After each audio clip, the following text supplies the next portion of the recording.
Hi friends, welcome to Mahathi academy. ఈ వీడియోలో మనము ఎన్విరాన్మెంట్ అంటే మన చుట్టూ ఉండేదని అర్థం. కానీ మనం ఎన్విరాన్మెంట్ని చదివినప్పుడు పుస్తకాలు వెంబడి పడి పుస్తకాల్లో ఉన్నది బ్రెయిన్లోకి ఎక్కించడానికి, ఇంజెక్ట్ చేయడానికి ట్రై చేస్తూ ఉంటాం. కానీ మన చుట్టూ ఆ ఎన్విరాన్మెంట్ సిలబస్లో ఉన్నటువంటి ప్రతి టాపిక్ని మన చుట్టూ మనం కళ్ళతో చూడొచ్చు. ఫర్ ఎగ్జాంపుల్, మీరు ఈ వీడియోలో అలాంటి అంశాలను కొన్నింటిని మనం ఇక్కడ డిస్కస్ చేయబోతున్నాము. మనము ఫ్రూటీ ఆ కవర్స్ మీద చూసినట్టయితే ఇలాంటి ఒక సింబల్ మీరు చూస్తారు. అంటే మీరు ఎప్పుడు అబ్జర్వ్ చేశారో లేదో, ఇలాంటి సింబల్ ఉంటుంది. ఇలాంటిది అంటే ఒక చెట్టు, ఒక ట్రీ బొమ్మ ఉండి ఇలా ఉండి దాని కింద FSC అని రాసి ఉంటుంది ఫ్రూటీ మీద. ఇలాంటిది అంటే ఇది చెట్టుకు సంబంధించినది అని మీకు అర్థమవుతుంది. ఒక టిక్ మార్క్ కూడా ఉంది. ఈ టిక్ మ్యాక్సిమం బ్లూలో ఉంటుంది, గ్రీన్లో ఉంటుంది. ఏంటి FSC అంటే ఫారెస్ట్ స్టివార్డ్షిప్ కౌన్సిల్ అని అర్థం. ఇది ఈ ప్యాకేజింగ్, డ్రింక్ ప్యాకేజింగ్ మీద ఇలాంటి సింబల్ కనబడుతూ ఉంటుంది. ఈ ఫారెస్ట్ స్టివార్డ్షిప్ కౌన్సిల్ అనేది ఇది ఒక ఎన్జిఓ. ఇది ఏం చేస్తుందంటే వరల్డ్ వైడ్గా ఈ అక్రమంగా చెట్లు నరకడాన్ని నిషేధించడం పైన, అంటే చెట్లు నరకడం పైన అలర్ట్ చేస్తుంది. ఈ సంబంధిత విభాగాలకి లేకపోతే దేశాలకి అక్రమంగా చెట్లు నరకడం పైన ఇది అలర్ట్ చేస్తుంది ఈ కౌన్సిల్. అండ్ ఇంకోటి ఏంటంటే సస్టైనబుల్ ఫారెస్ట్ మేనేజ్మెంట్, అంటే సుస్థిరమైన అటవీ నిర్వహణ పైన కూడా ఇది పనిచేస్తుంది. ఈ గుర్తుంది ఆ ప్యాకేజింగ్ మీద అంటే అర్థం ఏంటంటే, ఆ పర్టిక్యులర్ ఫ్రూటీ ప్యాకేజింగ్కి వాడిన ఆ కవర్ ఏదైతే ఉందో, ఆ కవరు మనకి ఆ కవర్లో ఉపయోగించినటువంటి పేపరు, అంటే అది మల్టీలేయర్డ్ ప్లాస్టిక్ లాగా ఉంటుంది. అంటే ప్లాస్టిక్, పేపరు, లేకపోతే కలప గుజ్జు ఇవన్నీ ఉంటాయి అందులో. వాటిల్లో ఉపయోగించిన, అంటే ఆ పేపర్ తయారీకి ఉపయోగించినటువంటి చెట్లు అక్రమంగా నరకబడలేదు లేదా అదర్వైజ్ కాంపెన్సేట్ చేయబడ్డాయి, సస్టైనబుల్ ఫారెస్ట్ మేనేజ్మెంట్ ద్వారా తీసుకోబడింది అని అర్థం. ఈసారి ఎప్పుడైనా చూడండి, ఓకే? అంటే మన చుట్టూ ఉంటాయి అవి.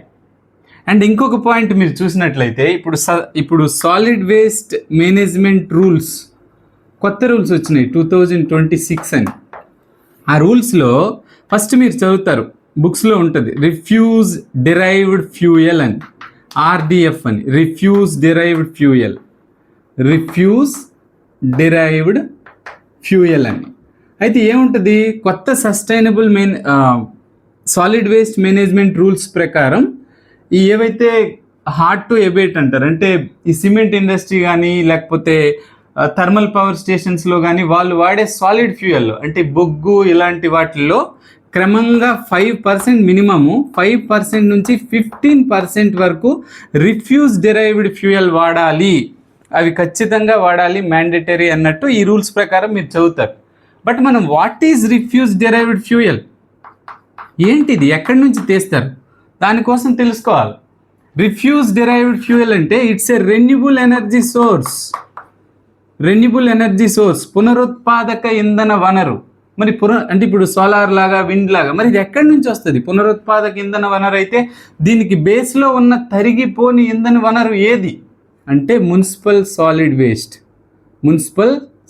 వేస్ట్ అంటే ఘన వ్యర్థాలు. తరిగిపోవవి, మనుషులు ఎన్నాళ్ళు బతుకుంటే అన్నాళ్ళు ఘన వ్యర్థాలు పెరిగిపోతూనే ఉంటాయి, అది దీనికి సోర్స్.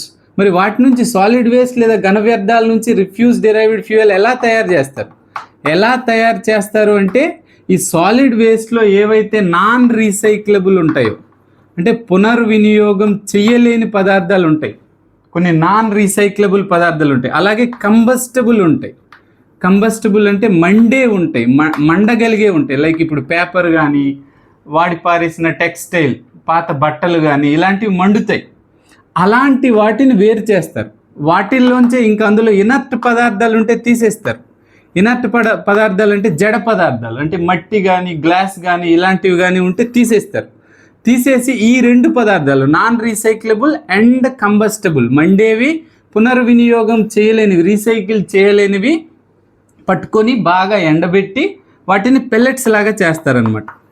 ఆ పెల్లెట్స్ని ఇప్పుడు ఏవైతే థర్మల్ పవర్ ప్లాంట్స్ ఉన్నాయో వాటిలో కోల్ బదులు ఆర్ ఇంకేదైనా సాలిడ్ ఎనర్జీ సోర్స్లో భాగంగా ఈ 5 to 15% వాడతారనమాట. That is refuse derived fuel.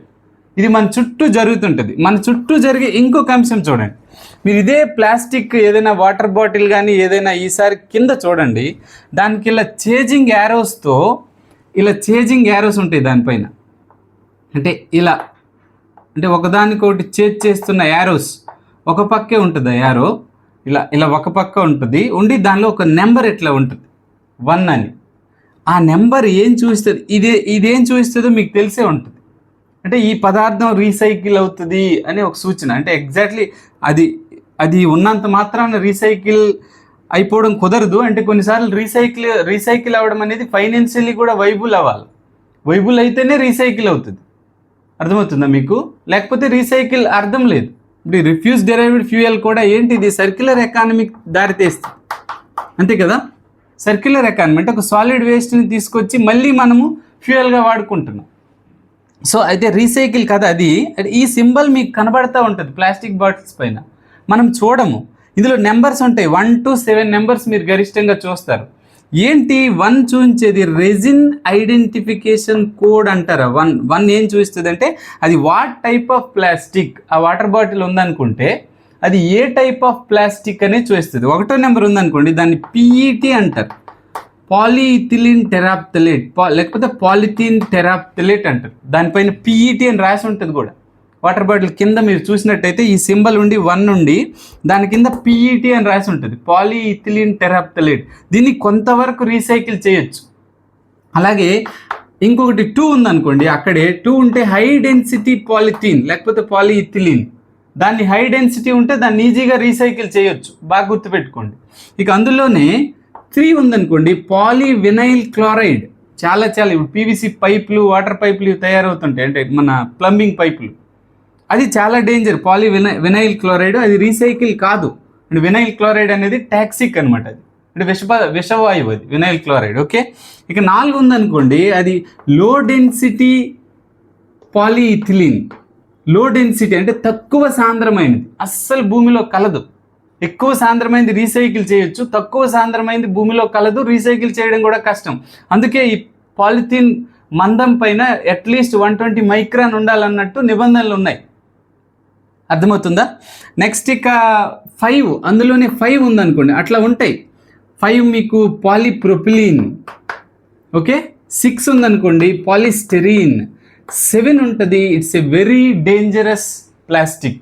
ఆ 7 ఉండేది చాలా హార్మ్ఫుల్. అది మల్టీలేయర్డ్ ప్లాస్టిక్ ప్యాకేజింగ్. అంటే దానిలో 2-3 రకాల లేయర్స్ ఉంటాయి. అది రీసైకిల్ అవ్వవు. 3 రకాల పదార్థాలు, అంటే పేపర్ ఉంటుంది, కార్డ్బోర్డ్ ఉంటుంది, ఇలాంటివన్నీ ఉంటూ ప్లాస్టిక్ అంటే లో డెన్సిటీ ప్లాస్టిక్స్ ఉంటాయి, రకరకాలు ఉంటాయి. అది 7 చూపిస్తుంది. అంటే మీకు ఏం చెప్తున్నానంటే, నేను ఎన్విరాన్మెంట్ మన చుట్టూ ఉంటుంది. బుక్లో నాలెడ్జ్ మీరు డంప్ చేయడానికి కాదు, చుట్టూ చూడండి, ఎవ్రీ టాపిక్ ఉంది. నేను చూశాను, నేను PMFISలో ఎవ్రీ టాపిక్ని ప్రాక్టికల్గా నేను చూడగలిగినాను. సో మనము అంటే బుక్లో నాలెడ్జ్ కాకుండా ఇలా ప్రాక్టికల్గా ఎన్విరాన్మెంట్ ఇష్యూస్ని మన క్లాసుల్లో మనము చెప్పుకోవడం జరిగింది. మన క్లాసుల్లో ఎవరైనా ఇంట్రెస్ట్ ఉంటే మీరు జాయిన్ కావచ్చు. Thank you very much.